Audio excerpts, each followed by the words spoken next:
नमस्कार, मैं हूं सौम्या और आप देख रहे हैं टॉप न्यूज छत्तीसगढ़। चलते हैं खबरों की ओर। छत्तीसगढ़ राज्य में भारतीय जनता पार्टी की सरकार में मंत्री बनने के बाद जिले प्रभारी मंत्री के रूप में शिक्षा मंत्री बृजमोहन अग्रवाल पहली बार कांकेर पहुंचे।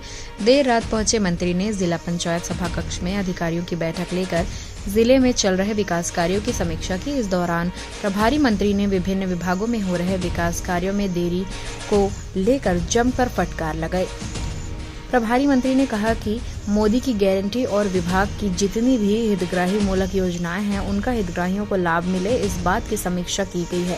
अधिकारियों को फटकार लगाने के सवाल पर उन्होंने कहा कि समय सीमा में काम पूरा करने और जो अधिकारी नहीं आए हैं उन्हें शो कॉज नोटिस जारी करने की बात कही है।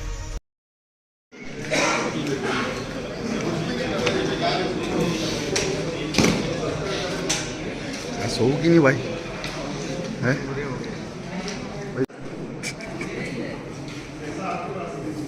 मैं पहली बार नहीं ले रहा हूँ कांकेर में, पहले भी मैं सुबह 4 बजे तक समीक्षा बैठक ले चुका हूँ।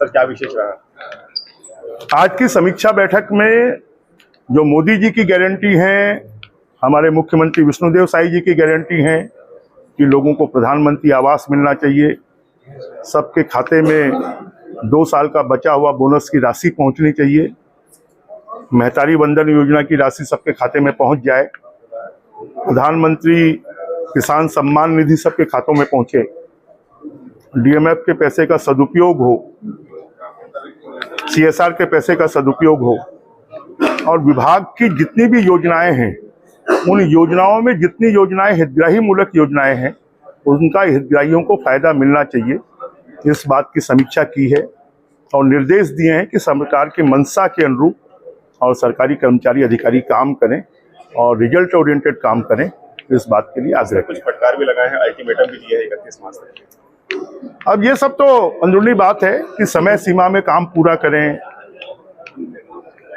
जो अधिकारी ठीक से जवाब नहीं दे पाए उनको तैयारी के साथ आने के लिए कहा है, जो अधिकारी नहीं आए हैं उनको शोकाज नोटिस देने के लिए कहा है, तो ये तो एक सामान्य प्रक्रिया है। सर किसान सम्मान निधि कल मिलने वाली है, यहाँ जो एक बैंक है जहाँ पर किसान पहुँचते हैं तमाम अव्यवस्था रहती है, किसान सड़क पर उतर आए थे बीच में। देखिए क्योंकि बैंक का जो मामला है वो पैसे से जुड़ा हुआ मामला है और इसलिए ये बेल्ट भी वैसे सेंसिटिव है, तो एक साथ बैंक पैसा नहीं रख सकते, परंतु हमने ये कहा है कि जो बैंक की मोबाइल यूनिट्स हैं उसके माध्यम से भी जो किसान बैंक में अपना पे स्लिप देता है उसको अगर हम उसके माध्यम से भी पैसा पहुंचा सकते हैं तो वो भी हमको कोशिश करना चाहिए। उसको लेकर भी आपने कई निर्देश दिए गए हैं कि गांव-गांव तक अभी तक पानी नहीं पहुंच पाया, उसको लेकर क्या? हमने ये निर्देश दिया है कि जल जीवन मिशन वैसे ही 3 साल लेट हो चुका है, गाँव को वालों को प्रतीक्षा है, परंतु इस गर्मी में कहीं किसी भी गांव में पानी की समस्या नहीं होनी चाहिए।